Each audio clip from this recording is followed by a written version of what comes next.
Hello. Hello, everybody. Welcome back. Welcome back. Welcome back. I am here. So, how was everyone's holidays? Hope everyone had a wonderful time. I did. It was great. So we're back, uh, and we're covering the topic that was picked, which, if I remember, was pretty much a huge landslide win for this topic, which is HD geometry. So, of course, we've got the 4 topics in the bottom corner there. So, again, for those that are just joining my wonderful craziness of my Did You Know That streaming here, I let you guys pick the topic based upon 4 subtopics. So in essence, we do polling. Kyle or Kingsley will be sharing how to do the polling. And by all means, those people that have been here and in this stream for me for a while, you can keep sharing that link if you can, please, if someone else brings it up. I love that Kyle put Pikachu. I love Pikachu. I was thinking that because they don't allow music, popular music to be in the stream, especially if it's going to go to the YouTube, what if you sang? Like if I sang a song that's popular, does that count? I'd be intrigued to see if YouTube's code is that good that can actually pick a person out singing a song. I don't know why, because I was singing, for some reason I was singing Stand By Me before the stream starts. Don't ask me why, no idea. Anyways, so the 4 topics below, okay, are what you guys are choosing for the next piece. No, I don't want to do it in this stream. I don't want to start the challenge in this stream because then we got to deal with fixing it and all that. Forget. I'll try it in my own personal time. I'm going to try it because it's interesting to see if it would work or not. So we're going to be talking about HD geometry today. So from a show of hands, who's ever used HD geometry? Okay, that was fun. All right, so, but seriously, if you've ever used it in the chat, put it in there because then you'll be a person that people could also ask questions to about. So I find HD geometry can be very useful for many aspects. Number one, I see it used quite a bit in the film industry. Okay, so it's just because you're going to be able to go to, 500 million, 300 million, 400 million, even up to 1 billion with the B polygons if you really wanted to. Okay, you're going to be able to go that high with HD geometry. So I want to show just in essence how to use it and the aspects of it and how it works. I want to show you some great little tricks that I like to use when I do use it. I'm going to talk about how you can, exactly what happens with the HD geometry, how do you get it out of ZBrush, whether it be through maps. Obviously, in the film industry, I'm going to need to use maps to do that. And then number 2, I want to show you guys a nice little trick for 3D printing. So this also came up because my man Nick Zuccarella, way back when, I think it was 9 years ago. So Nick, if you ever watch this, if you remember, like 9 years ago, you were trying to figure out a workflow to get HD geometry out of ZBrush into Maya. So he found a very cool workflow. So I want to share that workflow with all you guys. That Nick discovered and was working with me, and well, not really working with me. He just sent an email saying, "Hey, Paul, look what I did." So I want to show his workflow that we did, and then what I've done is then, that same workflow, you can use it for 3D printing. So in essence, I want to show how you can actually use HD geometry also for 3D printing if you really wanted to. So let's get into just the basics and the understanding of this, okay? So I'm going to use Nick's head just because why not? And then you guys have this head shipped with ZBrush, so if you want to rewatch this video, you can totally follow along. But sit back with your popcorn and your sodas and enjoy the crazy, wacky show. So the first thing I want to touch base on is in your preferences. So in your mem, okay, this is where it's going to show the max number of polygons your computer can handle. So in my case, you can see I'm maxed out on this particular computer. I can do 100 million polygons per subtool. Okay, and then right below that is the HD preview capability. So it's going to give me 50 million in HD preview.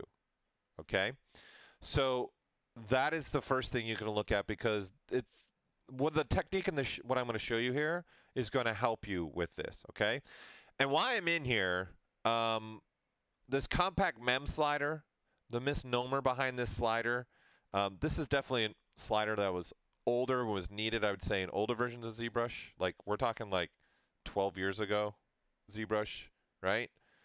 So, who is it?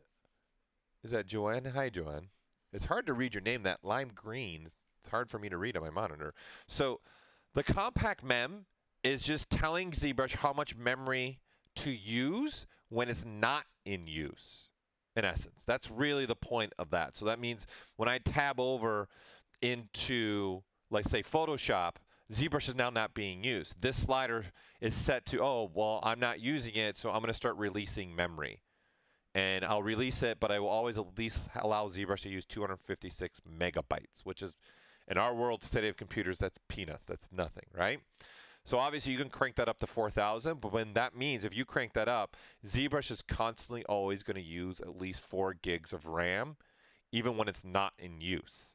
So ZBrush has written that it'll use RAM when it needs it. So you don't really need to play with that slider anymore, because the code is written that it pulls when it needs more RAM, it automatically pulls the RAM. And when it doesn't need it anymore, it lets go of the RAM. Right? So there's really not a need to turn that slider up anywhere. Okay, so that's the first thing I wanted to show. All right, so let's just look at the basic understandings of this. And one of the important things for me, and thank you for Mr. Nick Zuccarella already having this done for us, is he's got polygrouping. I'm here to tell you right now, you guys have probably watched enough of my streams to see how important polygrouping is. Again, it's one of the most important features within ZBrush. It really opens up us to do a lot of other things. So I'm just going to duplicate this one, okay? And I'm going to get rid of the polygrouping. So I'm just going to hit Control W, all right? And then you'll have no polygroups on the face. And I want to show you why I like to use polygrouping, okay, for this. So when you're working in HD, you got to think about there is still normal geometry right here, and then down here down the line we have HD geometry. Okay, so as an artist, I'm going to first probably just work in normal geometry, especially where I'm at with the head. I want to start sculpting in some details and some things like that, right? So maybe I start dividing this guy up, okay, and I go maybe around here. So he's around 1 million polygons. So I've got now 5 normal subdivision levels, okay? So this is normal geometry. So I can obviously, you know, we can sculpt on this, right? So you can see the stroking that we get. So of course, as a user, I'm going to want to probably get way more details than that, especially if, you know, I hold down the Alt key and do that, right? It's not as good. It's really faceted. So of course, we would just keep adding subdivision levels. Now, if I'm maybe in a film production on this, say this head, and this is going to be some realistic character that the camera is going to get this close in the film, right? And then those film people are trying to make it look realistic and trying to make you feel when you're watching the film that that person, that character, that creature really does exist and is interacting there with the actors, even though it doesn't, right? That doesn't exist. So they need a crazy amount of details, like more than on a single head, right? So this is just a single head. I'm only going to be able to go so far. So what I mean by that is I'm going to be able to divide again, right? And now I'm at 4 million. I could divide again, and then the head's going to be at like 16 million. To a film person, this still might not be enough. And dividing again is maybe where the computer's going to plateau and I can't get any more details. So this is, you can see it's pretty nice now. But if you're really looking at this, you can still see some faceting in there, right? There's definitely still some faceting happening throughout that, because us, you know, my world, I'm like this. I'm never going to allow you to get that close. But maybe in the film world, I don't know, we don't know the shots. You know, the director comes with the shots, and they're going to get really close. And they want to make sure this is really nice, crisp, full details there, okay? So this is where HD geometry comes into play now. So I'm going to undo what I've just done. I'm going to get rid of those strokes and get rid of the subdivision levels. So the first thing I want to tell you about HD, if I know I'm going to use HD, okay, I have found that your normal geometry, it's actually better to keep it around right here, around 1 million, maybe 2 million. Okay, because what I want to do now is I actually want to use HD to do all my detailing. I don't want to divide here to do the detailing. I want to use HD. So when I say detailing, it's like a sculptor, old school sculptor would say texturing, like the really beautiful detailing, like skin pores and wrinkles and scratches and so forth. Okay? So what I want to do now is say, all right, ZBrush, let's add some HD to this. So all I got to do is hit this divide HD right here. Okay, so I'm going to hit divide HD, okay, and then divide HD again. And you can see now, I'm sitting at that 16 million in the back end. So it's not actually giving me active points of 16 million. So this allows me to divide again. See, I'm at 65 million, and then I can go again if I want to. See, now this head is actually 260 million polygons for this head now. We just aren't showing you all 261 million polygons at this point. Okay? So for an artist, I might say, okay, that's enough. 261 million is definitely going to give me the details that I need to get in this project. Okay? So what I want to do is now say, all right, how do I sculpt in HD? Because right now, if I sculpt across, I'm still sculpting in on this 1 million polygon mesh. So this is what you have to do.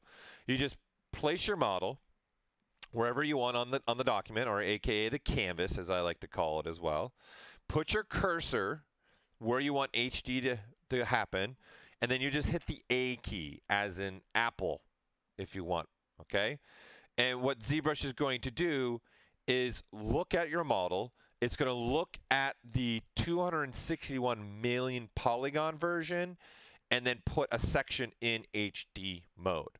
Okay, so now I'm looking at this section is 41 million alone. But the thing you guys need to understand is HD is looking at every single vertex point, right? So I need to also understand I'm grabbing the back. And then no, HD is not similar to surface noise. No, it's not surface that in the fact that it needs to be applied. By me dividing, I'm actually applying those HD geometry to my model now, right? So it's not the same. I have a model in memory or in the back end, if you want, say, let's say in the trunk of ZBrush, it's 261 million. So this head is 261 million. But because of right now, we only allow you to just look at least 100 million, or in this case, my computer's allowing me to look at 50 million in chunks, okay? So now I'm looking at a chunk of this in 50 million. So here's something I also like to do.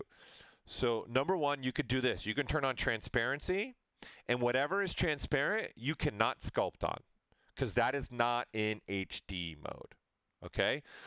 There are artists that also like to just use solo, and then you can see all this is in HD mode, right? So in essence, everything you see here now is equaling 41 million. So looking at this, the thing everyone has to understand is, do I really need this part in HD mode in the back of the head when I'm going to be sculpting on the nose? And do I really need all the internal parts of the mouth if I'm really going to be sculpting on the nose? Probably not. That's a waste, right? There's no need for me to be putting this part section and this section in HD. Okay? So what I'm going to do is I'm going to come out of HD mode. So all you to do is just hit A again when your cursor's over the model. Okay? And that's going to take us out of HD mode. So it's going to take a second here to go reevaluate the surface, see if there's any changes, and see now I'm back to the million polygon mesh. So the things you got to understand is, if I want to have, say, even symmetry here within the eyes, all right, I can turn the head like this now, and I can say I can put my cursor here and hit the A key. And knowing now how this works with HD, that we're looking at every vertex point, and we're going to put yourself in HD mode straight on through. So we're looking at the part of the face that the camera's seeing, but the camera and ZBrush knows that there's another side of the face. So it's also going to make sure that goes in HD mode. Okay, so as an example, if we put ourselves back in solo mode, now you can see I only have this portions of the face in HD mode, and in particular, this is almost 43 million, just this part, right? So now the detailing you're going to start getting from these brushes are a lot more accurate. So if we started doing something like here, a spray, right, you can get some very nice fine detailing happening, right? And you're not going to get that faceting now because this whole, just this little portion of the face is almost 43 million that I'm looking at, okay? So when you start going in and out of HD, this is why I like to either use the solo mode or transparency again, because you can really see what's in HD and what's not in HD at this point, okay? So again, if I'm in transparency mode with the ghost, anything that's ghosted, I can't sculpt on it. It's just going to rotate. I can only sculpt on this portion here. I'll make even this a little bit darker. We'll make it actually a little bit red. There. So only the red part is what I can sculpt on. I can't sculpt on anything else. Okay, so either you guys can use this, transparency, right? There's the non-ghost, but I like using the ghost version, okay? Or you use solo mode, right? And then in this case, the colors doesn't really matter. You just stick with whatever you want. Now that I have this, I can work symmetrically because now both sides of the face are being shown in HD mode at the same time. Okay? So now that I have this detailing, right, and I can say I like that. I don't know why I would, but I like it. So I put my cursor over any part of this, and I just hit the A key. And then ZBrush is now going to pull ourselves out of the HD sculpt mode, which you see right here, and now give us back to that state of the million polygon mesh. And you can see all the details, how much they're lost, right? So that's a big swing, right? Because in this portion, this is not obviously even a million. It's probably not even 100,000 polygons possibly. Okay? So what you're going to be able to do now is have a little bit more control with this. So one of the more important things I like to do when I'm working with HD, okay, is what we looked at with this original model. Nick had put polygrouping in here. And I'm going to tell you right now, this is going to make a difference for you if you want to embrace HD and start using HD geometry. Okay? It's going to become very beneficial for you, and it's going to make the workflow even faster and even easier. So you know how if I wanted both eyes, right, to work on in HD, I had to turn the head like this, right, and put my cursor around the eyes and hit the A key. Right? So I will get to definitely creating an HD displacement map from the HD. I'll get to that for sure. Okay, I'll get that. We'll definitely discuss that in this stream. So what this allows me to do is now let's put this head up to that million polygons, right? So I'm not changing anything here. I'm just dividing up normal geometry, right? I'm just dividing. I'm just using the shortcut Control D, and then let's throw some HD on this now. So the other thing I want to point out when we throw some HD on this, okay, is that you'll lose some controls here, okay, now that you have HD on here.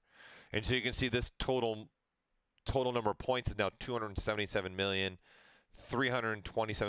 because don't forget, I still have this subtool, right, that's got like the 261 million on it as well, right? So now I want to get this one to that number as well, so I'm going to divide one more time. So in essence, this scene has 528 million polygons in it. And there is ways to even render out HD inside of ZBrush. So we'll give you the whole render of the HD modeled as well, which is important for concept artists. So if you even want to embrace HD for concepting and just using ZBrush to render out and go into Photoshop, you could totally embrace this workflow as well. So now that I have this, the benefit and why we want to take the time to polygroup this, right? So obviously Nick took the time to look at his edge looping, and you could have done something like this with select lasso, right? And select out this row, right? Right here, or select this row, right? And select that row, right? And then it's selecting a whole row of geometry. And I can do things like this, where I can select just this, right? And then I can grow it, right? And or I can even shrink it. So it's doing it by one row of geometry at a time on both sides of the openings. Okay, so right now this has got an opening and this has got an opening. So Nick took the time to do something like that. And all I was doing was I was using select lasso, clicking on an edge, and then it'll start selecting out row of geometry. So now that's been selected, right? And then I'm just inversing this by holding Control Shift and then flicking my hand over here in Open Document, and then Control Shift X as it expands, right? And then Control Shift S shrinks it. Okay, so if I expand this out a little bit, I can say shrink back, right? I can go backwards. And so that's using the visibility menu here. So when you guys look at, say, a section, you can see grow and shrink come alive now. And you can actually use them. So I'm just using that part, okay?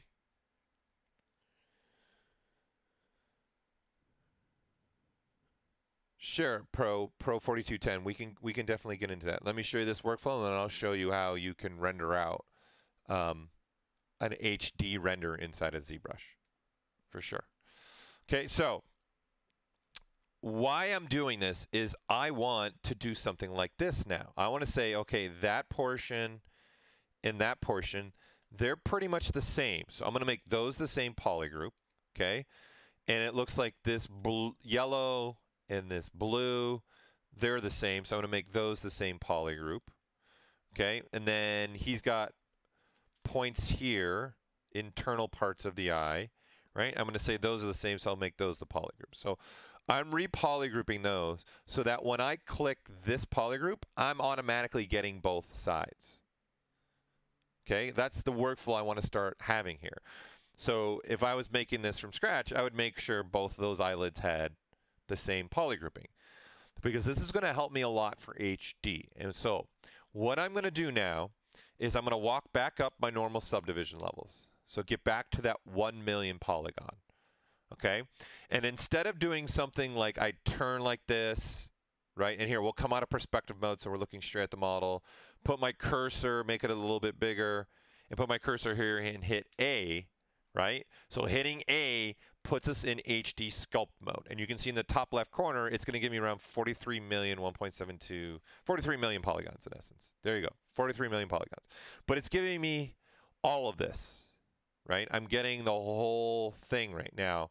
It doesn't matter about polygrouping. It doesn't matter about anything. It's just giving me what my computer at this time is able to handle in HD mode, right? So if I go to HD, you can see Sculpting HD is now live. That allows me now, okay, to start messing around and sculpting with this. And then because I have both eyes, you know, I can work in symmetry mode. Now, the important part about HD is never look up here, look up here. This is like in like bold Lisa needs braces moment. Massive Lisa needs braces moment. Never, ever, ever, ever, ever, ever, ever, ever, ever. Now, if you weren't awake, you are now. Ever sculpt along the edge. Because right now, ZBrush is only visually showing you a portion of the mesh. And if you start sculpting along that edge, the part that's not being in HD mode, those points are staying still, right? They're staying here. And then you start sculpting, let's say the hand with my pen, okay, is HD. And then this hand is the non-HD. If you start sculpting on this, you're pulling this surface apart, right? So then this is no longer going to match up very nicely. So you don't want to sculpt along the edging here, okay? You want to make sure you stay away from that edge if you're going to use this HD mode. Okay, so I'm going to say, all right, this is great. You guys are now having a general understanding here. It's literally just the A key takes us in and out of HD mode. Super simple, nothing crazy here. Now, why I spent the time to talk about polygrouping is if I'm doing a character and I want to work on just the nose in HD mode, or I'm doing a character and I just want to work on only the ears and I want to make some crazy, really details on the ears. Why do I want to get the rest of the mesh or other parts of the mesh in HD mode? There's no point in doing that. So with that said, if I want to work on, say, just these parts of the eyes, right, I can now say, give me just this polygroup, and then hit A. And then now, because it's only looking at this, this is the only part that goes in HD mode. So you can see these eyelids are 4.7 million, just these two little sections here. So you break that up, you know, you're looking at about 2.35 million per little eyelid, which is quite a bit. Okay? Yeah, and yes, you can bake displacement maps and normal maps. So the HD can all be sent to a normal map and displacement map. And when we get into the maps, I actually like to do something with normal mapping. I like to use HD for normal mapping, actually. And when we get to that, I'll let you know. Well, we got a close voting happening. So by the way, for those that just joined us in the bottom left corner, you have the little polling happening here.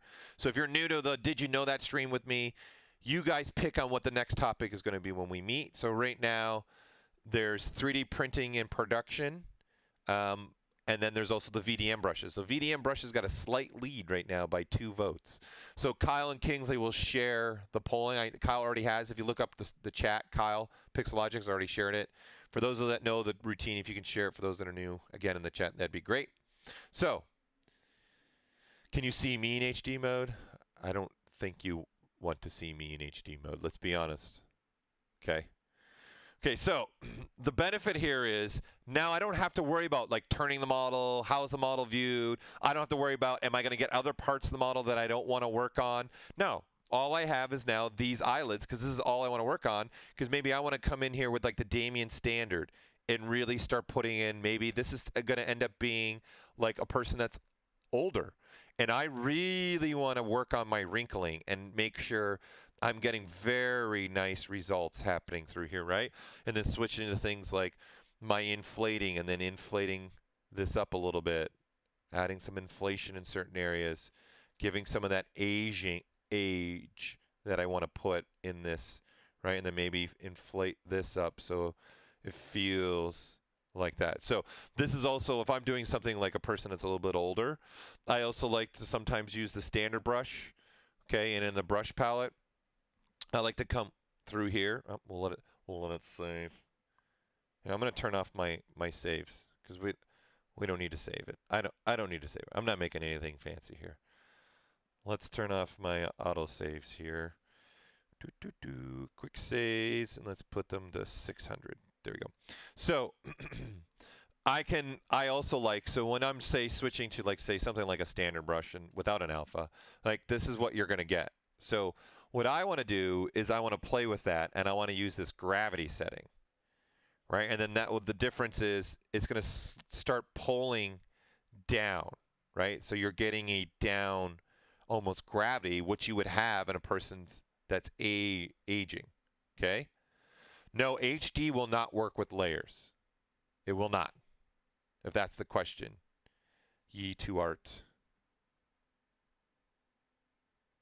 Okay, so this is also what I like to do. Now, since Doug, you're asking for it, okay, if I start to sculpt over an edge, let's turn off that gravity, okay? And I start working, right? And I start doing stuff like this. Yeah, it's nice. It's going to look, you know, we're getting HD. We can smooth things out, right? And work on this however I want. And then switch to any brush. There's nothing different here. It's all working the same ZBrush-wise, right? Okay? So this is great. But the minute I start doing like this and working the edges, especially if like, look at this, right? I'm really moving those vertex points now along that edge.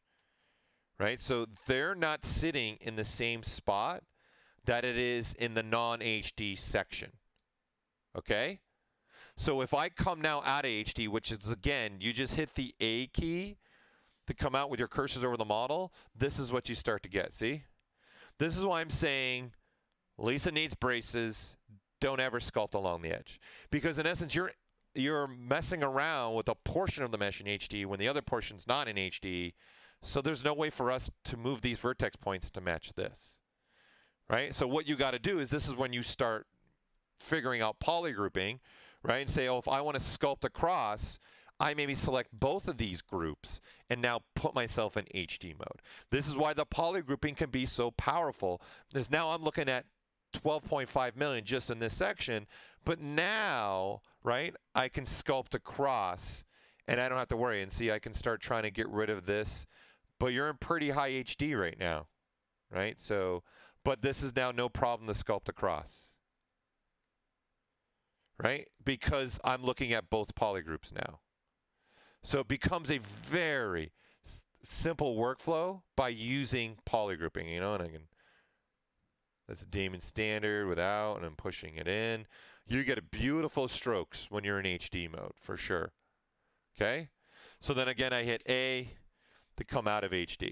Now, by default, radial region is on, so that means when it's selecting an HD, okay?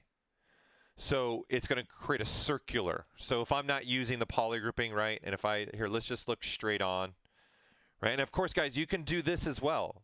You can say, I don't want this part to be seen. So when I hit the A key here, it's only seeing the front of the face now, right? Because ZBrush, you've hid the back part from ZBrush, so ZBrush doesn't see it. So you can see how this is a circular, okay, pick. And see, I'm still getting all the internal parts, but then this is 4.2 million, just this part alone, right? So then I can say I can come work on the nose. But this is a prime example of why I want to use polygrouping, because I probably never want to put the internal of the mouth in HD mode. I don't really need it. So I'd probably only want to make that a polygroup for the nose. Okay, and the reason why I'm bringing this up, I'm going to come back out of HD mode. If you don't want a circular selection, you can actually do a squared section. I'm squared. Okay, so all you do is turn this off. Turn off that radial region, okay? And then we'll do the same thing here, okay? And we'll hide a section in the back. And then now we'll hit the A key here and put that in HD mode.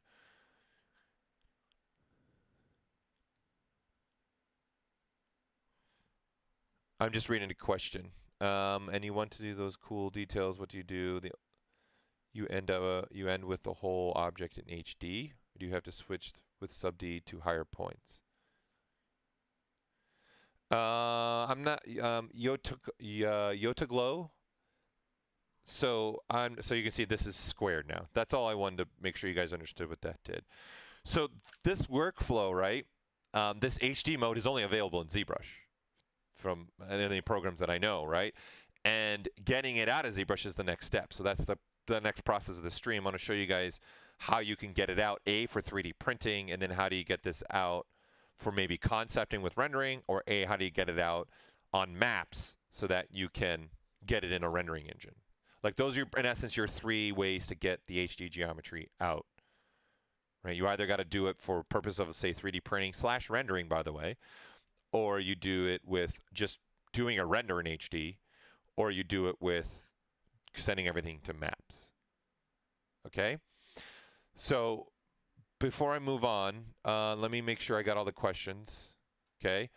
So is there any questions now about just using HD? It's pretty simple.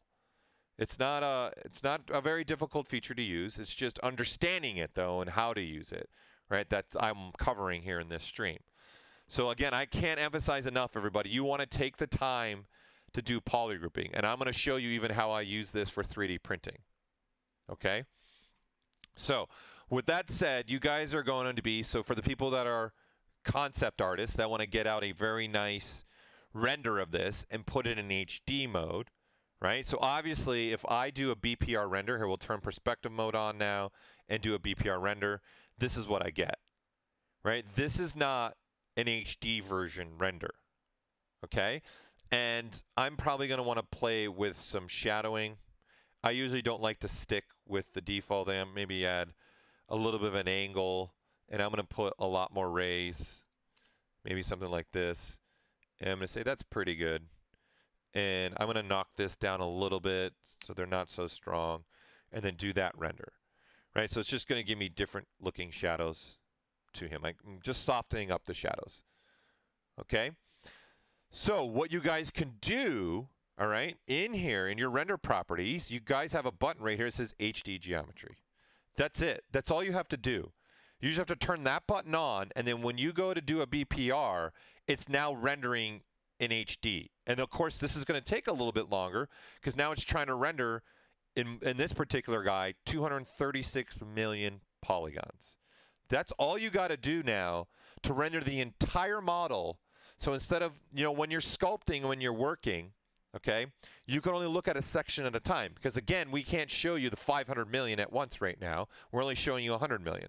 So, but the HD is allowing you to work on little sections, focus on what you're sculpting on, and don't forget this works for paint. So I'll kill the render here because I'm not sure how long it's going to take it in a little bit. But this is how you would just render out now in HD. And if the model has HD across everything, this render is going to give me back a result of BPR render, but the entire thing will be in the HD mode. Okay? So that'll allow that to happen. And with that said, you might even have a problem sending this to Keyshot because this guy's 523 million quads, but you guys got to double that number, right? I don't think Keyshot's going to handle 1 billion triangles. In essence, that's what ZBrush is doing now. It's giving you a render of 1 billion triangles with a B. The most I've ever been able, right, to get in my Keyshot was around 100 million triangles, right? And I know Drust did like a 200 million. Okay, so this is just another way. Not that you can't use Keyshot. You absolutely can use Keyshot, but I'm just trying to show you if you did want to use HD, this is how you can get the render out. And you can see the render will take some time. You're talking 1 billion triangles. It's got to render that out. So it comes in pretty handy for just something like that. So what I'm saying is you can definitely use this for concepting and wherever you want. And right now, it's taken over my system to try and finalize the render. So that's why it's giving me the little blue window circle, because right now ZBrush is pulling on all the resources it can to try and get this render done. Okay, and then so now it's in a state of switching to it. Yeah, his backyard was like 200 million triangles. So that's where I'm moving next. Can you decimate HD Sculpt? Okay, the thing you guys got to understand is you can only look at sections. So I'm going to show you an exact workflow that you guys can use to do that. You can decimate. No, Keyshot's a third-party render. It's not ours. We don't own it. We just created a code, a bridge, that with one click of the button, you can send everything from ZBrush right to Keyshot. And then we have a deal where they've made a particular version only for ZBrush users that makes it cheaper. As an example, the Pro version of Keyshot usually costs $2,000. The version that you can get that only works with ZBrush is only $550 for the Pro version. And the HD version of Keyshot's $1,000, but the ZBrush Keyshot version's $350. Okay? So you can have that capability. I'm going to kill this for the sake of just our stream. So I might just kill the program completely, because I don't want to sit and wait, because I don't know how long this is going to take. So we'll just kill it. And let me relaunch. Because depending on the computer, I don't know how long this is. We don't want to sit here and wait for my render to get done. But that's in essence how you would render out in HD. You just got to turn it on in BPR and then sit back and wait for it to render.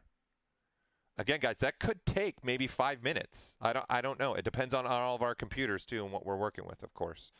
Okay, so let me reload. Okay, this guy. So let me load my little head. Okay, so now to that question with this displacement. You can use this now, this technique I'm going to show you, for 3D printing. But you guys could also use it for rendering, right, in another application and not use any maps. Don't use any displacements. Don't use any normal maps. So in essence, I'm going to show you that a way to use HD, get the quality of HD out of ZBrush, and use it just straight up, plop it in any program and render it, and then also use it for 3D printing. Okay? So again, I've got these poly grouping here that we want, okay? So I'm going to say, let's take the time again to fix these. I'm going to just, again, remake them new poly groups. So I'm just showing each one and making them poly groups. And then I'm going to say this one and this one, I want to make one group. Let's just stick with the eyes in here, right? We'll go in solo mode, so we're only looking at this and this. And then I'm going to grow once, and I'm going to re-polygroup those. So now I have this set up. Okay? This is another reason why I really like the polygroup. Even for let's take the time maybe to do a nose one, okay? So if I did something like that and I'm only looking at this, and then I can start saying, I'm not worried about anything else, right? I'm just worried about the nose. So I can start hiding all the other portions of the mesh and saying, I'm not worried about the forehead. I'm going to say up to there. I don't need this. I don't need this. I don't need this. Might help if I work in symmetry mode. Okay. And then I'm going to say, I don't need these, and I don't need these. So what I'm doing is here, I'm setting myself up a polygroup that I would want, okay, for if I wanted to start working on my nose. So then now I have, that's its own polygroup, right? And we'll make it not yellow since the other part's yellow.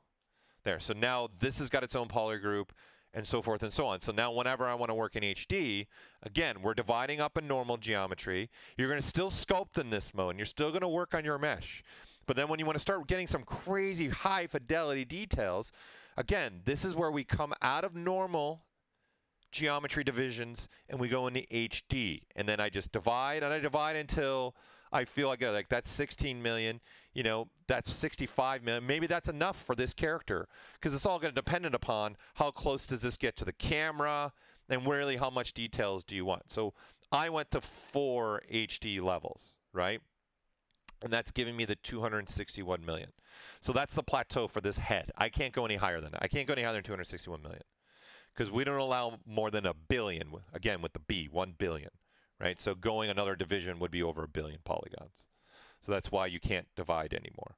So what is really nice about this is we can do things like we've been used to, sculpting here and sculpting like this. So I want to show you guys an issue you're going to run into if you're trying now to do HD for 3D printing, or do it for the purpose of just plopping in another renderer and getting the crazy HD details without having to render out of ZBrush. Maybe you don't want to render out of ZBrush, okay? So, of course, we're going to do something like this. All right, let's put ourselves in HD mode. Okay, so this is now going to put only this section in HD mode. And so now this section is almost 8 million polygons, right? And as we start to sculpt here, right, we can sculpt our details. We can switch to any brush that we want. Yeah, you guys are getting the idea here, right?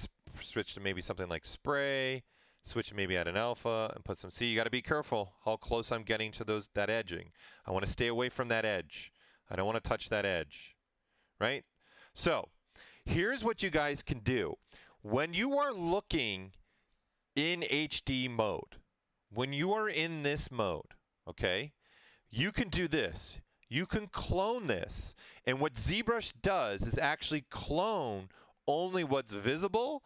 And in this case, the only thing that is visible is the HD eyes. So I just made a new tool that no longer has HD, but still has now normal subdivision levels.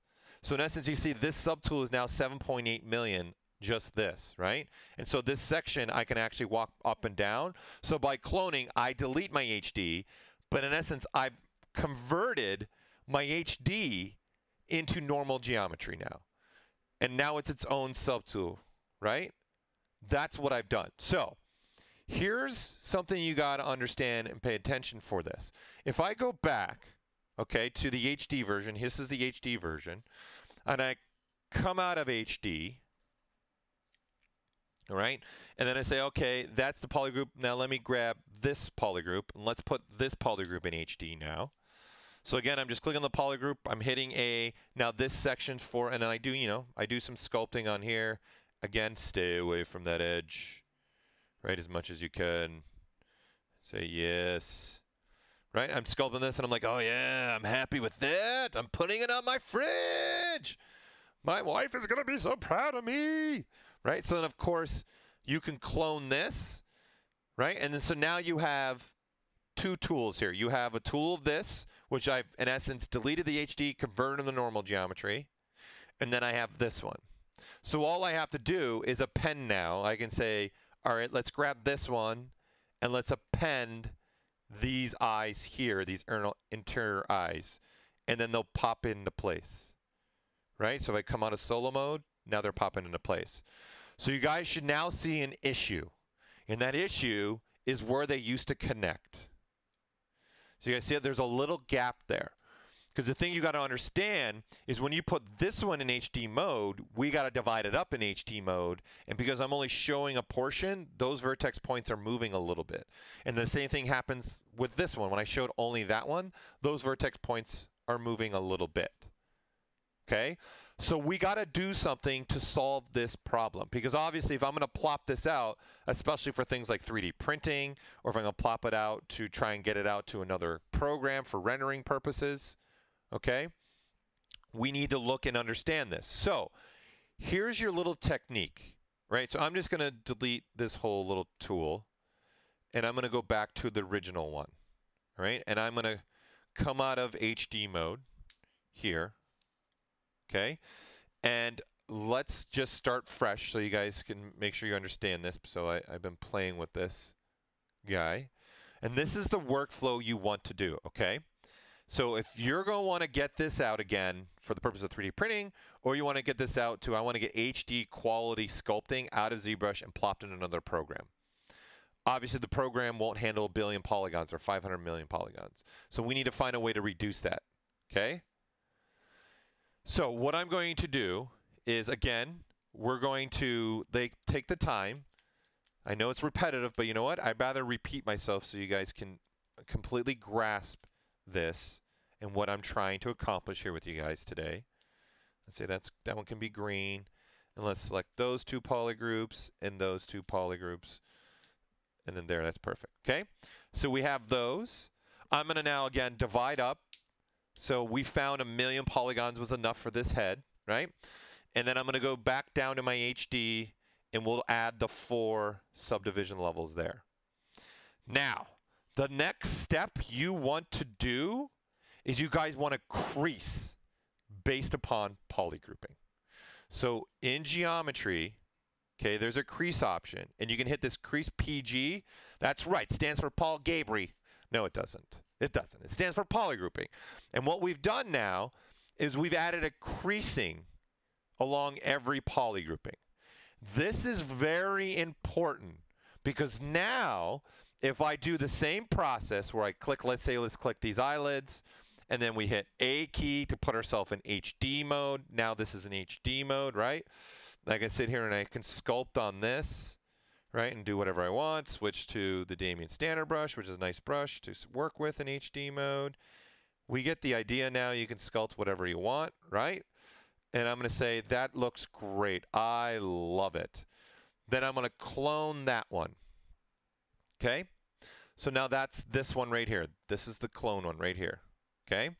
Then I'm going to say, all right, let's go back now out of HD mode. Okay? And let's now grab the blue one again. Let's grab this one. All right? We don't need to see the polygroup anymore. Let's hit the A key. Because now I'm only looking at this section, just this section now becomes in HD mode, right? And so as I sculpt and it's symmetrical, I get all this wonderful capability and get these very fine, beautiful strokes that we're going to be able to make, okay? So then now I'm going to clone this one. So what I've done now is I've done the same routines, but I've added creasing capability, okay? So now if I go back to this Nick Zuccarello one, this little eyes where I've cloned, this is now no HD. I've got normal geometry, right?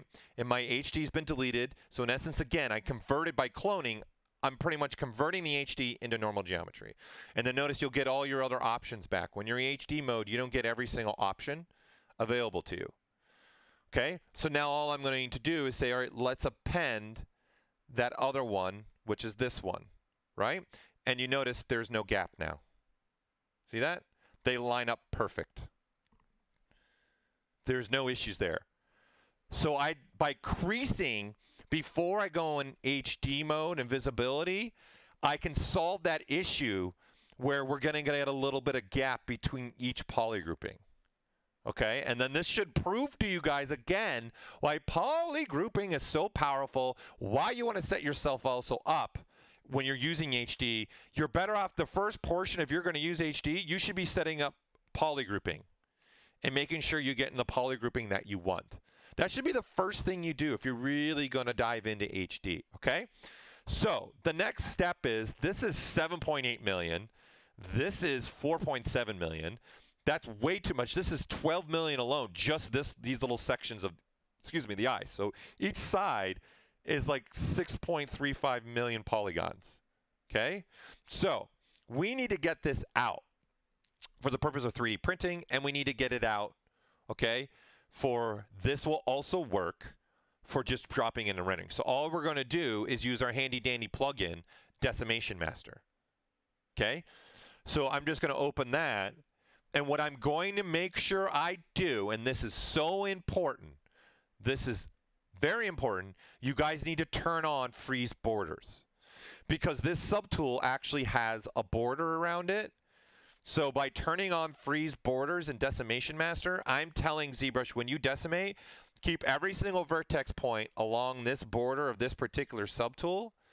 Make sure those vertex points don't move when we decimate, right? Because what I'm going to do now is I'm going to freeze border, and then I can pre-process this current subtool and let ZBrush go through the process, right, of looking at this. And we're only looking at the little eyelid parts right now. We're not looking at the big section. So we're going to let this analyze. And of course, the more millions of polygons you're sending to Decimation Master, the longer this will take. So this won't take too bad. This looks like this is going to take maybe 30 seconds. We'll let it finish. And then I'll show you guys why you want to do this, the benefit of this, okay? Just on this one piece. We won't waste the time on there. Oh, there was a lag. You lost the audio.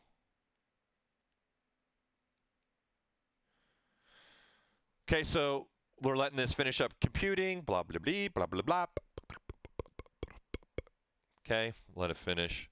It says, please wait, computing, please wait.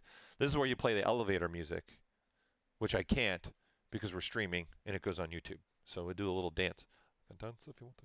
Okay, so again, the idea here is I'm using crease in to keep that border nice and clean. I'm using polygrouping so I can select out things HD-wise and letting this finish up. So it's still computing. It's okay, take your time then. Right, and then by turning on the freeze borders, that's the last step, is going to allow me to decimate this model and have those vertex borders along these edges here not move, right? And so I would need to do the same thing for this piece, and then so forth and so on. Looks like it's still having time computing. Right, so I have no idea how long this would take because it's gone through the process of decimating. It's creating the temp file and going through the process. We might have to just kill it because I don't want to sit here and wait to see how long this takes to do. And I'll show it on a simpler model so we can go through this faster.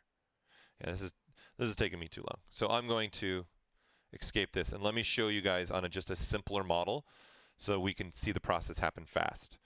Okay, so again, if I have something like this, okay, and let's create some polygrouping first, right? So let's keep it relatively simple. Let's just do his head, right? And let's say that's a polygroup, okay?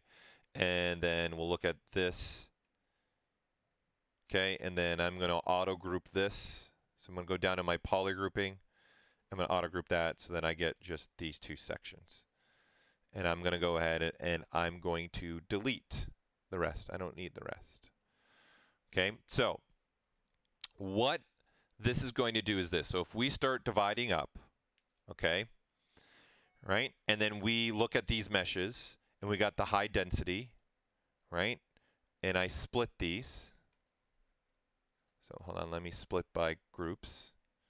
Okay, so now I have a subtool 1 and subtool 2. So what I want to tell ZBrush is when I do a decimation, keeping freeze borders, so we've docked it here, I'm telling ZBrush to look at this particular dog head and making sure these vertex points are staying frozen, right? So when I click on decimate, right, these points here will never move. That's the goal. So even if I keep going down and down and down, it's creating, in essence, a strength to these points along there. You can see they're not moving. So then if I now do the same thing to this piece, right? And I do a freeze border and I pre-process current. So in essence, this is the same thing you're doing with the HD, okay? And then I just decimate that, right? And you can see the fanning that happens. This is so low, but those points are now still the same as these points. So now this can be sent over to any program. It's very low polygons, right? I can even, if I wanted to, I can even say merge down with weld on, right? And make those points here weld together. And see, now they're all welded together. That's why you want to keep that freeze border on. Okay? So this is what gives me the capability, because after the fact, even if I want to merge the whole model again that was used to be in parts, I don't have to. Right? I can keep it in pieces, or I can put it in parts as well. So this is the last step to this HD workflow. So with that said, you also can paint with this. Okay? So if I'm saying RGB, I'm going to fill my object full of white, and then I say, let's just look at this piece here. Okay? And let's put this in HD mode. Okay? I'm going to put myself in solo mode, so I'm only looking at this portion. And let's go with a nice freehand and no alpha. Let's grab a red, right? So now you can paint very nice strokes as well with painting, right? And you can grab whatever color you want, right? I can grab an image, which of course the quality of the image is going to come into play, right? Like you see, this is only 256 by 256. It's not a very... Most of these images in here are not very good quality images. Like here, this is at least 1,000 by 1,000 pixels. So then I can say drag rec, right? And I can start dragging out the logo, right? And placing that wherever I want, and I get good quality. Now I probably want to turn my focus shift all the way down to a -100. So I get the logo like that, because that's what I care about. And you can see the quality in paint we're getting. It's nice and crisp. It looks good. Then I hit A, come out of HD, and then obviously I'm going to see all the quality. You can't even tell that there's logos in there. So there's a great example of showing the difference between working in HD mode and not in HD mode. You really can go higher. Okay? So again, your steps are, number one, polygrouping. Right? Start sculpting, finish your sculpt off. Right? So that's step 2, sculpt. Get your sculpt done. Step 3, do a crease by polygroups. Okay? And then step 4, now start showing each polygroup, putting it in HD mode, and then cloning it. And then step 5 is going to be putting them all together. Okay? So that is one way to go about doing this. All right? So people have asked, well, how do I get this on the maps? If you have HD on your model, that goes automatically into the maps, into your normal maps, into your displacement maps. Because ZBrush sees that you have an HD, okay, surface here, right? So when I open this, it sees these 4 subdivision levels.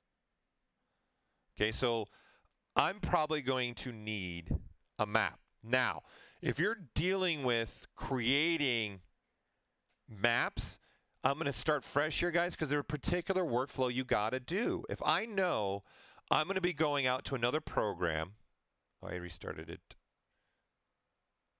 and it's just saving, and I had restarted ZBrush.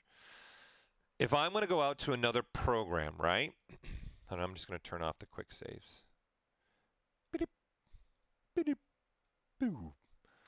Okay, I know I'm going to be doing that, so maybe this is what's sitting already in my other application. So this is where I'm going to do my render from.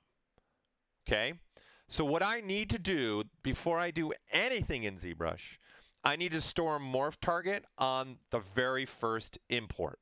So when I first import the model, I need to store a morph target, because what that's going to do is store what this model looks like now before I actually divide and start sculpting on it. Oh man, it's a close race between prepping for 3D printing and production and VDM brushes. Only 4 votes. This is the closest race we've ever had for 2 topics. Okay, so you guys got to first, before you do anything, store morph target. Okay, the reason why you have to do that is when you guys go to divide, right? We got to smooth those vertex points down So there's already a little movement to the vertex point, right? So if I walk back down to the lowest level, even though I haven't done any sculpting, watch, I'm at the lowest level and I switch. See, there is a subtle change. And then guess what? If you don't store a morph target and you generate a map now from this, and you're in a production line where your other coworkers have this version of the model that they're working with, you're going to develop problems down the line. Okay? So you want to make a morph target, because when you start dividing, you're going to have a little bit of smooth to the mesh. In essence, that's sculptural points done to it, right? So you want to be able to make sure you store this. So this allows me to, now that I'm working, right, no matter what I do, so let's turn this off and let's grab a brush here and let's start sculpting, right? And this is now just normal HD, right? It's nothing fancy. They start sculpting, and I don't want any paint. Let's do a Z add. Let's fill it with this and start sculpting. Beautiful. I love it. It's gorgeous. It's because my focal shift is a -100. So it'd probably be better to put that back to 0, right? So you start sculpting, sculpting, sculpting, sculpting, right? So when I walk down, you can see, look at all the change that's there now. There's a lot of vertex point order change there. Again, this is not what is in the other application. This is why you need to store morph target. I want to generate maps from this version of the model.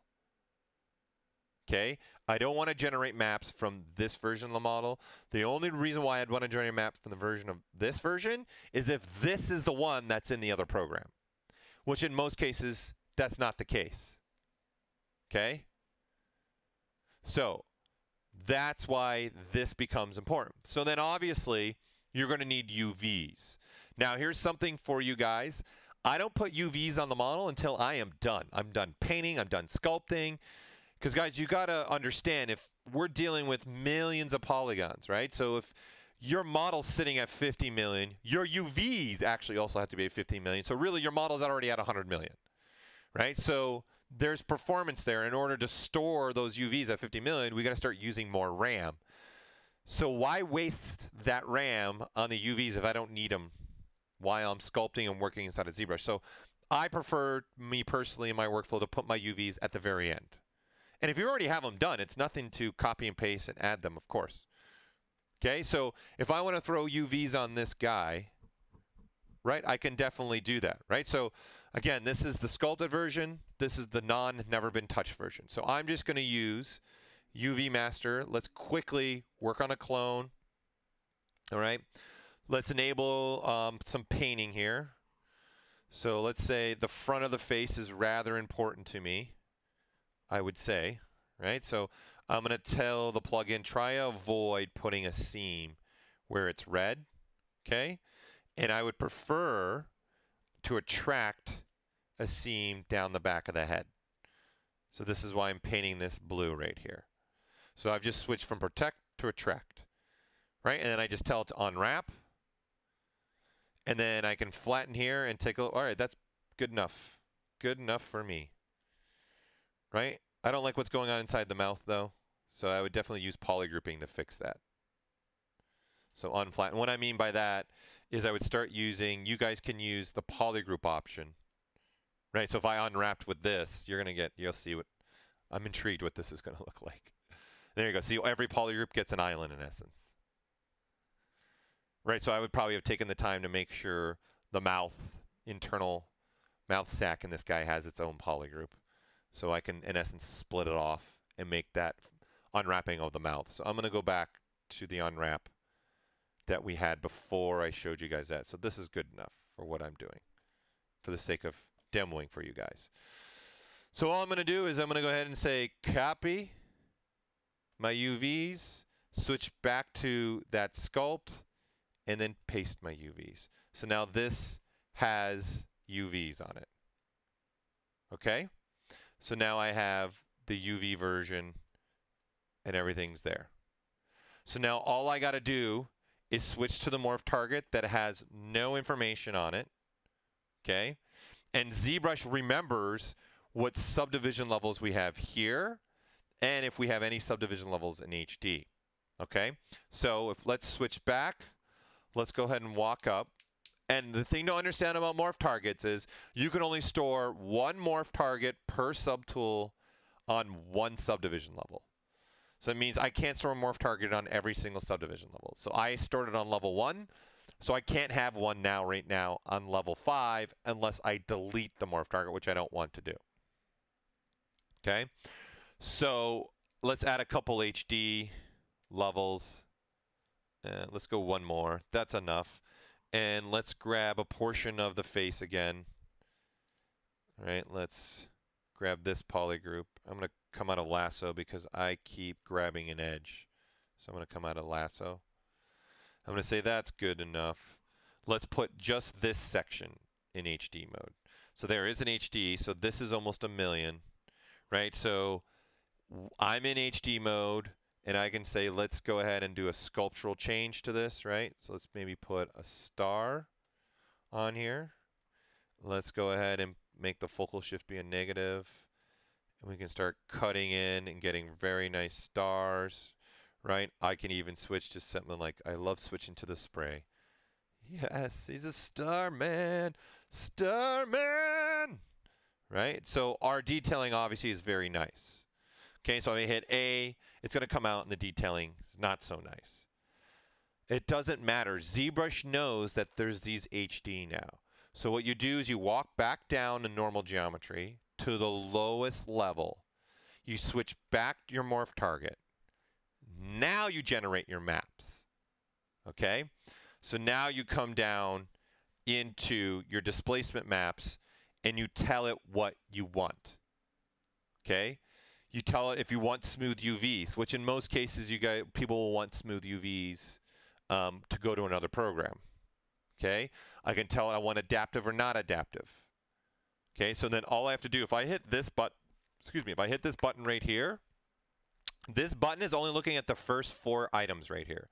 It is not looking at flip V, 3 channels, 32-bit, or scale. It's only looking at adaptive, smooth UVs, mid, and DP subpix. Okay, and when I click this, we're now generating a 16-bit displacement map that is looking at the normal geometry and the HD geometry and putting all that on a map. So like someone previously said, I would probably want to do UDIMs for something like this because this head's actually 65 million. So there's a relationship there we need to maintain, right? There's just not enough map size in here, right? I don't have enough details in the map, okay, to go in here. So this is only a 16-bit, right? And I can say, well, what about adaptive? This is going to take sometimes twice as long to create, but maybe I can get a better result with adaptive. And that's what I want to see is what map is rendering better for me in my program. So sometimes I will generate an adaptive and a non-adaptive, and I'll do both of those in 16 and 32-bit because time is of the essence. And in the other program, if I'm rendering in another program and my 16-bit maps look good enough, then there's no point in me using 32-bit. There's just no point, right? So now this is giving me the displacement with adaptive on.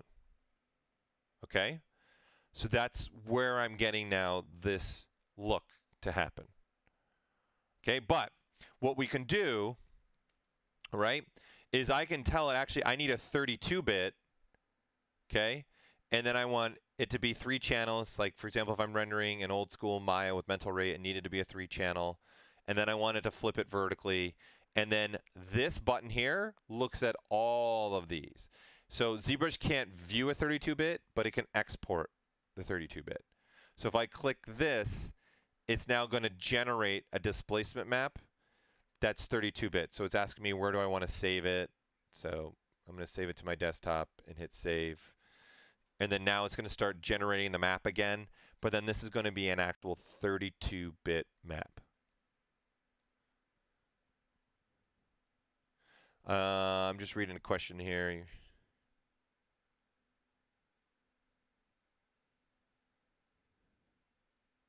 So you're answering probably someone's question.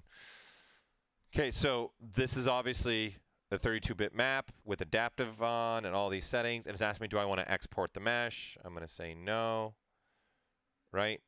And then you don't see it because you can't see it inside of ZBrush. We don't view 32-bit, right? And then you gotta, it's a TIFF that I made. It's a TIFF file that was made, but you can do an EXR as well, and then there's your maps, right? And you can see there's all the details in the stars right there, right? You see how tiny that is? It's right there. Right there. There it is in the map. Right? So this was, I sculpted this in HD mode. I sculpted this in normal geometry mode. Right? So this is what you have to do to get the maps out. Okay? Now if I'm using UDIMs, I got to use this plugin. It's the only way to do UDIMs. You got to use multi-map exporter, and then you just do the exact same thing in here. You say I want a displacement, and then there's export options for displacement map, and it's the exact same options are all right here with an additional intensity option, which is nice, right? So it's the same thing. And then this plugin will export each UDIM for you automatically. Okay, so that's what this plugin can do for you. Now, what I also like to do with HD is I like to use HD to maybe only do the normal map portion and nothing else. Okay, so there is workflows here for you to push the details. So what I mean by that is you could make a copy of the model of normal geometry, right? So in essence, I would have two versions of this, or like we could do something like this. So I'm going to switch back. Let me give you guys ideas. So this is just normal geometry.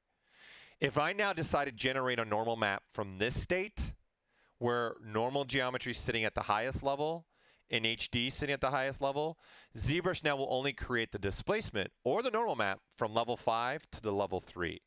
Wherever this slider sits is where the map starts to get generated from as far as how much detail do we put in the map, right? So if we do this, ZBrush is now, there's already a lot of detail in there, okay? I can now generate a map from level 5, and it's going to give me a normal map, say, from level 5 to level 3, or a displacement map from level 5 to level 3. So if I was to do this again, right, and create a normal map, right, I want to do it. So it's saying map cannot generate because I need to be sitting on the lowest level, right? So now if I do this map, we're creating a normal map from this level, level 1, all the way to level 3. That's what we did with the displacement. And you can see I didn't switch to morph target. So my map is not going to be really hosting only the sculpted information. Because I didn't switch my morph target, it's also going to have the vertex changes that happen when you just only divided. Okay? So this is what you can do. But a workflow that I like to do and can come in handy is once you're done, say, sculpting normal geometry here, and I'm gonna kill this. I'm being impatient. Oh, we can wait for the program to respond. Nah, let's just kill it. By the way, when you get this white screen, it's not ZBrush crashing. It's Windows saying, hey, I'm still working with this program. There's still something happening. And it's asking you, do you want me to keep working? That's why it's saying wait for program to respond. So it's not a crash. It's just, I'm just killing it because I don't want to wait anymore for the map to be generated. Okay, so let's go ahead and again launch this. So I like to use just any project to get me started here. And let's turn off our quick saves. Okay, and let's load our tool that I've made of him. Okay, so the workflow sometimes I like to experiment with, okay, is looking at, instead of using just this model for displacement, using also for normal maps. So first, of course, we're going to store a morph target, right? And then I would divide up, right? And then this is where that model is sitting at this point, right? So it's smooth, it doesn't have anything, so maybe I'll duplicate this. And what I'll do is I'll put this model has the HD information on it. And then I only sculpt an HD on this one, but then I still have the same model here. So what I can do is use this model to do all big, huge changes that are going to be displacement changes. And I use this model only to do normal map changing. So then the normal map, I'm going to put all the HD onto the normal map only. And then the normal map will only host HD and nothing else. So I've experimented sometimes with this as well, because obviously if you start generating a displacement map of from this guy sitting at level 1 all the way to the highest level HD, all that sculpted change is going in that map. And if you do the same thing for the normal map, all that sculptural change is going in that map. So it could be sometimes too extreme for you to do that. Okay? So this is also a workflow that I like to experiment just to give you an idea. Right? So that in essence is how you can get out of ZBrush with HD. You can either do the sectioning like I showed you guys and then use Decimation Master and then get it out right there for 3D printing, or you have to use this maps to get it out, or you just do an HD render right inside of ZBrush again with your render properties and turning on HD geometry. And when it renders, it's going to work on giving you a render that's an HD version of your model. Right? So let me see if I missed any questions. Was there anything that I missed that you guys had questions about?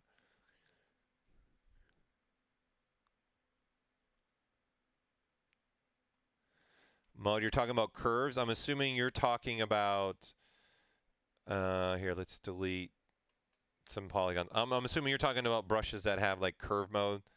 Like say, for example, the curve tube. You're referring to this when you say curves? Whoops. I gotta clone this because it's got HD on it. So I can delete. You're referring to these, right? Okay, so there's many ways to use this, okay? And you got to look at, when you draw out a curve, all right, it's going to give you, in this case, it's giving a tube along the curve. So when you got red, that means that's in draw, like ready to draw it out, okay? What also that controls is the size of this tube. So if I make my draw size larger and then just tap on the curve, you can see I can make my tube smaller and bigger on the fly. Okay? Now, when you go and hover over a curve, you can see the brush changes to like an aqua blue. Okay? So then I click on this, and now that allows me to move the curve around. Okay, so you got to understand that the curve, in essence, is the stroke. The curve is how is it being applied to the mesh, right? And then the item that's being sent along the curve is actually the brush. This is why we call our meshes tools. Because in this case, I'm actually using a cylinder as the brush, or AKA the tool. Okay? So this is why there are menus for them. So anything that involves the curve really change, it's all going to live in the stroke menu. So there's 3 menus right here. Right? So these 3 menus are in essence controlling what's going to happen with the curve. So in the curve menu you have, this is where you actually turn curve mode on and off, right? And then you have other settings like stepping, bend, snapping, as line. I like lock start and lock end. So that means when I start moving it, see if I start moving this, see it doesn't pull away. See that's staying stationary. If I turn these off, see that it moves. I can move it completely freely and it starts to see if that end's also moving. Maybe I don't want that. Maybe I want to always make sure I want to just position where I want those. And as I start moving this, right, I don't want that to move and I don't want that end to move. Okay, so these controls in here, these 3 menus, curve mode, curve functions, and curve modifiers, are doing a lot of things with the curve. Okay, if you want to move the whole thing, That's where bend comes into play. You got to turn bend off, and then now you can move the whole thing as a unit. Because with bend on, okay, that's telling ZBrush you want to bend the curve. You want to have bending to the curve. So wherever I click on these points of the curves, that's how much of the curve I'm moving around. Okay, so then that's where that comes into play. Now in the modifiers, right, you can even turn on size and then tap and you get a tapering, right? And that tapering is being controlled by this curve right below it, right? And then you can flip it vertically, you can flip it horizontal, you can do whatever you want. And then now if I tap on here, I've just in essence changed the direction, right, of what I want the actual, where I want the tapering to happen. And then of course all I have to do is say, okay, I want the tapering to be a little bit wider at the end, and see now it's a little bit wider. It doesn't get so skinny. All right? So the reason why there's another section is when you start now involving brushes that people are doing, which is like this, where people are saying, hey, I got a tank tread, and I want those tank treads to actually go along the curve, right? This is different now. This is, I can still do all this movement, okay? But I can now select out any one of these and then tap, and now there's train tracks, right? And then I can say, oh, here's like a necklace.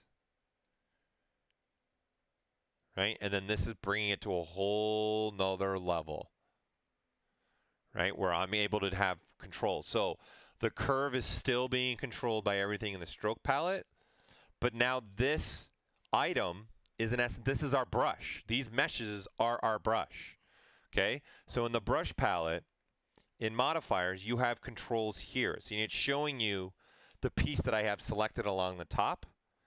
And then here I can tell it to do welding points, I can tell it to stretch, I can add more curve resolution to the mesh when it's going along the curve, and I can control how much bending can actually happen if I want. What controls the plane is the camera angle. However you're looking at the camera, right? So if I draw this out like this, okay, you can see it's sitting based upon the camera angle, right? Or it's based upon the surface. So if I start drawing on the surface, see it's snapping to the surface now. So that's what's controlling that, because the curve is actually snapping to the surface. Okay, because there are other brushes that use curves as well, right? There's, which I've covered in other streams as well. There's the topology brush. See, it's using a curve as well to create topology. Right, so if I tap, I can get geometry. So we're using this, right? I can delete curves. So I'm just drawing over top. The minute I draw over 4 lines, I get a quad. See, a quad. And if I want to delete, I hold the Alt key and just draw over the ones I don't want, and it deletes them. And then tapping gives me the geometry with thickness, right? If I undo, if I go with the bigger draw size and tap, I get more thickness. Okay, so the ZRemesher guides is just giving guides to when you're using ZRemesher. That's all they're doing. So this ZRemesher guide is also using curves, but it's telling this is being used only when you remesh. It's looking at this and you're trying to have the ZRemesher go a particular flow.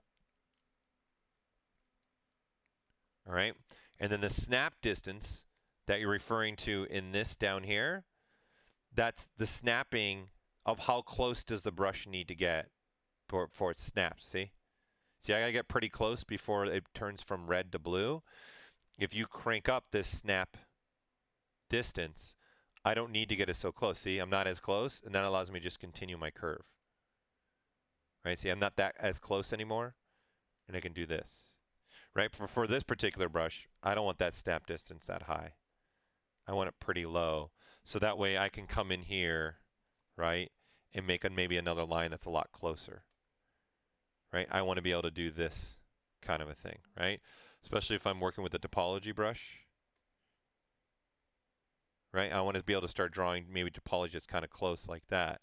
if you turn up this snap, you're never going to be able to do that. See, because I can't get close enough because now it's just snapping and trying to continue from this curve. That's all it's trying to do now. It's snapping to the existing curve and then just trying to continue and extend the curve. Okay? So that's what this snapping is controlling. And the slider below it, the projection range, controls how strong does the curve snap to the surface. In essence, this projection range of snapping to the surface. Right? Because if you draw a curve out over like this, right? See how it's snapping? If I keep doing stuff like this, this is that snapping range is controlling allow the curve to actually snap to the surface. That's what this is doing. So sometimes you need to have that a little bit higher. So that's what that bottom slider is doing. Yes, they're in essence two different snaps. One's for the brush snapping, which is this one, and then this one's for the curve snapping to the surface. Exactly, perfect. Okay, does that help you with the curves?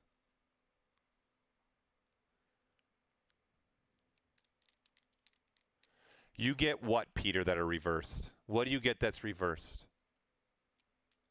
Can you add to your question? What do you mean, what gets reversed?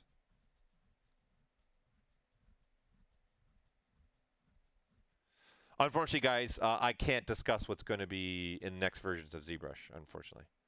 Because as we're developing, things change and grow and expand and new features come into play. So unfortunately, I can't say what's going to be in the next version. I couldn't say bazooka plasma. So are you saying, Peter, your insert mesh brushes, when you draw them out, you mean that's inversed? Then it's probably when it made the normals have been flipped when you created it. Right? So if that's what you're referring to. But, you know, nowadays, you know, you got to remember with live booleans or even mesh fusion, there's some great stuff you can do with this, right? Because now we're able to do, say, something here. If I duplicate this and I'm going to size it down so it's sitting in size, I'm going to turn it into a negative, right? You guys are now able to do things like I can grab a brush like this, right? And then draw it out, okay? And then see it actually be a negative happening live. So this is where a brush is built to be a negative. In this sense, for live Boolean purposes. Right? But if you're talking about it's inverted, then that's probably flipped normals. The mesh that you're drawing out, the insert mesh brush you're drawing out, the normals are flipped the wrong way. Which you can fix in display properties. There's a flip button right here. So if I click this, it's going to flip the normals on all this subtool. So if I grab this big cube and I hit flip, right? I'm actually telling it to flip the normals here, right? That's what I'm telling it to do.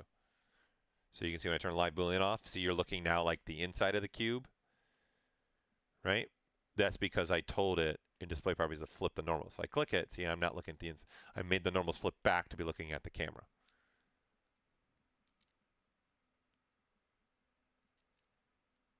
Okay, so that's what you're able to control here. Now, what you guys are also able to do, with insert mesh brushes, speaking of that, sometimes it's a lot of fun to say, hey, let's do something like, all right, let's make this a poly group. Okay, and let's just look at only this one. Here, we'll do it this way. Okay, and then I can say brush, insert. So there's two primitive brushes as an example here. Okay, so there's this one, and there's one that has an H at the end. So if I say I grab something like this, right, and I draw it out on that yellow square, and then I clear it, boom, we just added a round piece on a squared object. Right, so this is actually welded. Right, and I can even do something like hold the Alt key and do something like that, and then now I can have an inner hole happening. And what this is doing, it's looking at the poly group, and then these meshes all have an opening on the either side. So there's a hole right there. And then what that is telling ZBrush, I want you to weld that whole piece with the poly group that I'm drawing on top of. So what ZBrush is actually doing is doing this, deleting it, keeping the insert, and then fusing the insert hole with the hole that is generated from the poly group.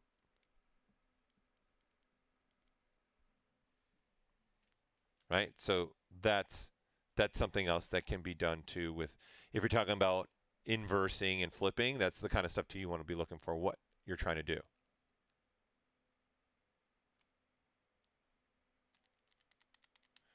Okay. Yet aglow, you're talking about drawing the curve again and again and again. You mean you want to edit the curve after the fact? You mean you want to draw out the curve and then edit? So like if you are drawing topology brush like this, and then you want to now edit them, that's what you want to do, right? Well, you could do this if that's what you want to do. I can switch to multi-tube, right? And it's going to give me tubes anywhere, and then see I can edit this curve, right?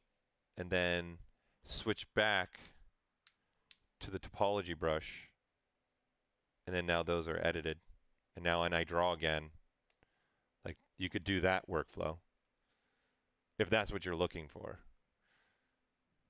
Because the topology brush, we don't allow you to move the points of the curve. You can't do it, or the ZRemesher guides as well. Once it's drawn, you can't move the points. Okay? You can delete it, you just can't. If I do this, I want to move this one, we don't allow it. So, but you can delete individual pieces.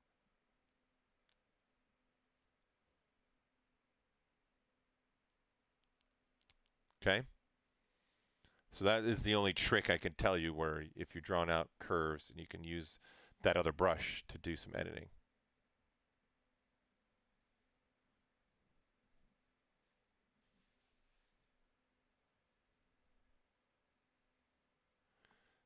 So guys, everything has improvements for sure that you can do. For sure, absolutely. But you got to work with what we have right now inside. So I'm just giving you guys some tips so you guys can go about and see if it works. I use the curves all the time. I use them quite a bit, right? And don't forget, you can also use polygrouping, right, to help you out with curving as well. Again, polygrouping is very crucial, very important, right? So you'll be able to do things like, once I have these polygroups and I start dividing up pieces, okay, even doing something like this, you guys could switch to any curve brush that you want, right? So let's just use, here let's use this brush, and let's use something like, here we'll use that piece, right? As you're drawing, you guys can use the polygrouping to snap things to. So let me get rid of my subdivision levels, right? And I can snap along that edge. So you can make it do that if you want to. But you guys can also show a section if you want. Go here to your stroke palette and frame it. And now you got a curve framed around that, and you just tap. And now that's going to go along that curve. But you guys can also just show all of it. So, and then I can tell it only do polygrouping. And now wherever there's a polygroup, right, it gets the curve. So a lot of times I'll use it to do this. I'll use it for this kind of technique to do things like that. And let the polygrouping help control things for me, right? Which then opens us up to other brushes, right? It allows me to start using maybe some slicing curve in here, which I'll use a lot. And I can, you know, put a little bit of a curve through there. And because it's making new polygroups, right, I have that now that. And if I want to just look at just these two sections, I can look at these two sections. I can tell it to do polygroup only, and I'm only going to get a curve there. If I do polygroup and border, then I'm getting it around everywhere, right? And then, of course, by tapping, then it goes around that whole surface. So there's definitely things like this that people like to use and work with the curves as well. Hey, Cameron, what's going on, my man? Can you go over transferring high-res details from one T-pose mesh to another pose mesh with the share the same base mesh? So are you using Transpose Master? Is that what you're doing?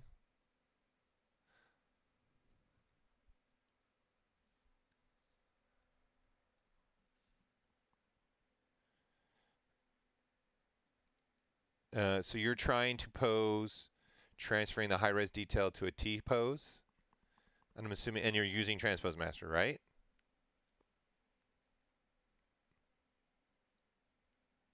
Which when you're posing, the Transpose Master will do all the work for you.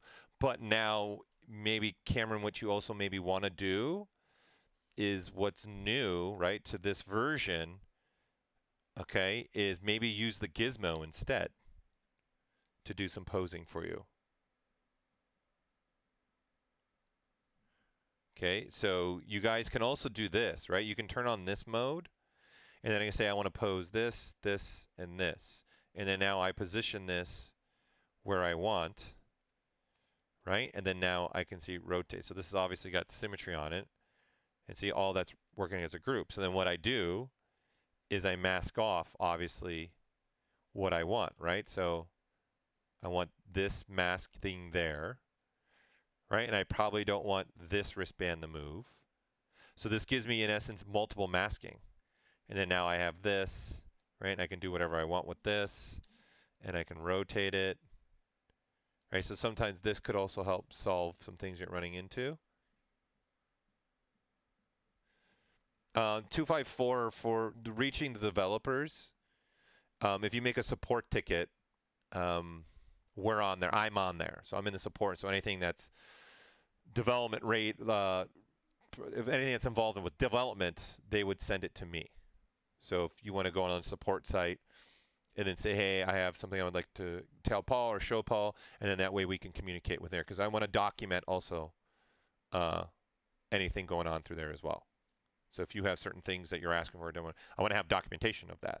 So we have the conversation. Okay. So you can do this is one thing maybe Cameron would help you.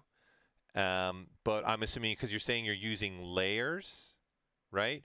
So in the Transpose Master, you're using the actual layer option in here, I'm assuming, which this is going to generate. And when it comes back, it's going to be putting each pose that you do on a layer for each subtool. So every single subtool is going to have a new layer that's made. One has high res and the other is posed. Detail from one to another. Be able to re-import the OBJ over the other base mesh and have the details propagate. You can still do that. You can still do that, Cameron. So you're going to need both of them to be low polygon now. If you wanted to do that, would be the best way to do that is with Transpose Master.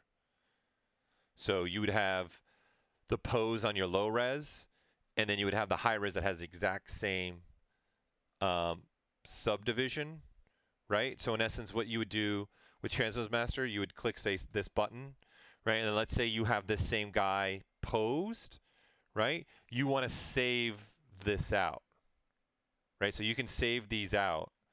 And you can save T-pose mesh,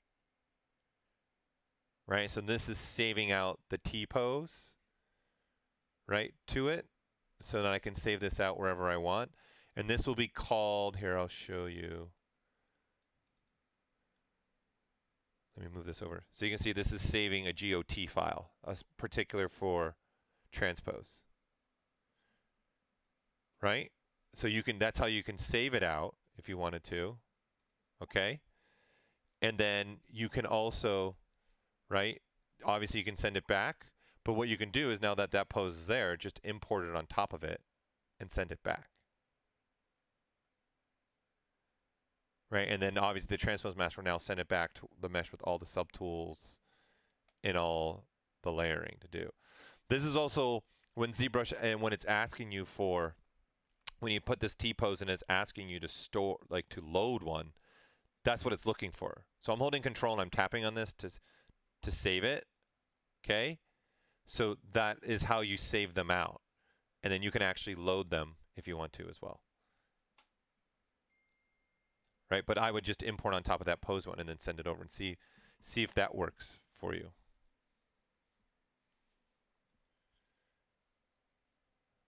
So then see, I keep making new layers as well because the layer is on. So every pose, it's looking this. They're supposed to, on every single subtool has, this should be pose 1 and this should be pose 2, which I didn't do any posing, so it's not going on the layers. So give that a shot and then let me know. Also, guys, if you want to just reach out and email, it's just streaming at pixelogic.com. Also, I get those emails along with several other people. Here, I'll put it in the chat. Make sure I got it right. So if you send to this email address too, it's going to go to a bunch of us in the company as well. Okay?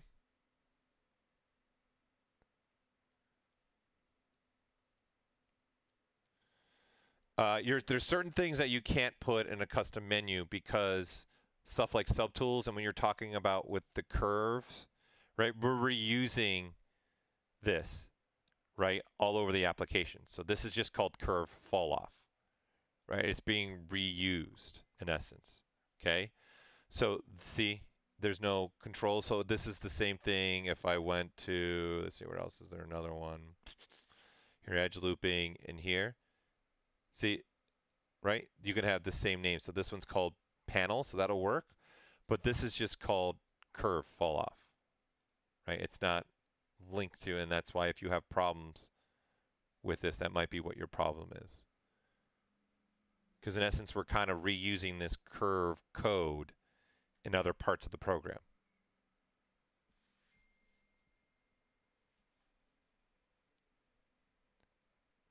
Yeah, you can turn off, there's a, for turn off dynamic for the draw size, there's a macro that Marcus made that allows you to do it and save it. But you guys can also turn off the dynamic on a brush by brush basis too. So that's why we did it, because it was requested, people requested that. So if you turn off dynamic here, right, you can now save it out just for this brush to have dynamic on and off, and then that'll save and always be like that. Okay, so you can definitely do that for sure. Okay, but there's a macro that allows you to do them all at once and you can save and go. But I'm assuming, like me myself, I never turn dynamic off for anything, and I make toys and I got to be down to the millimeter, and I never turn dynamic off on my brush size for me.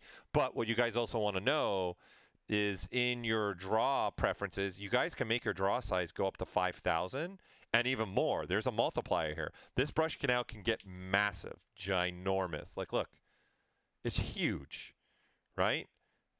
So you can do also the opposite with this. You can also say you want this dynamic to go lower. So you can do like a 0.5, and now you can even make the draw size go even smaller now. Right? So like in this case, 1 is pretty much a 1 vertex point. Right? So there's these two sliders here also to control your draw size. So I myself tend to keep my max size actually at 5,000. I just like to have more range in my draw size, depending on the model I'm working on, and that way I'm going to have a wide range of draw size to my heart content. So someone has already shared the link. The only way to default the brushes all off is using that macro. What's being saved by 3.10.30. That's the only way you can do it right now. Or going to all the brushes that you use, right? And then just turning dynamic that you want dynamic off for those brushes. You can save those again individual basis. Can you keep the outline visible as you paint? What do you mean the outline? For what?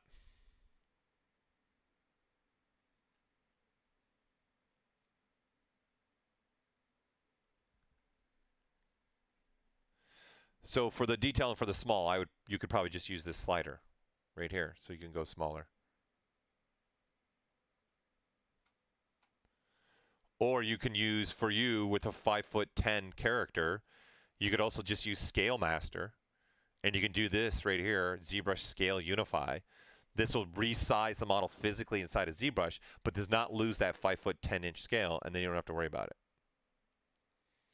The red circle, no, you can't keep it on when you're using it. No. It turns off when you go to sculpt. You're talking about you want the icon to stay on. You don't want it to disappear. No, you can't do that. So like, see how it disappears when you sculpt and you paint? No, it's gotta, we have it so it automatically disappears.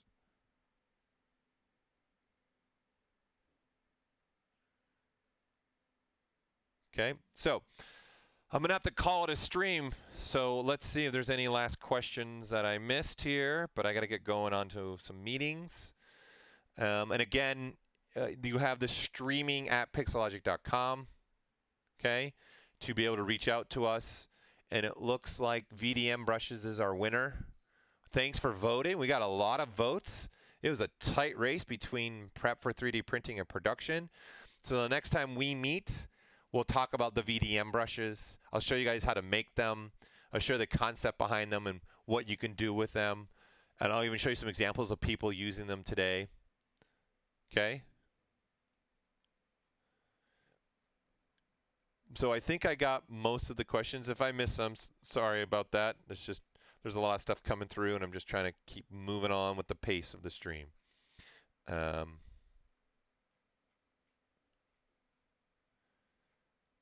Don't worry, the printing thing's going to stay there. So all I do is I eliminate VDM and I put a new topic. So it's always going to be these 3 topics: print, gizmo, and spotlight. And next week will be VDM, and then we're going to go see what goes from there.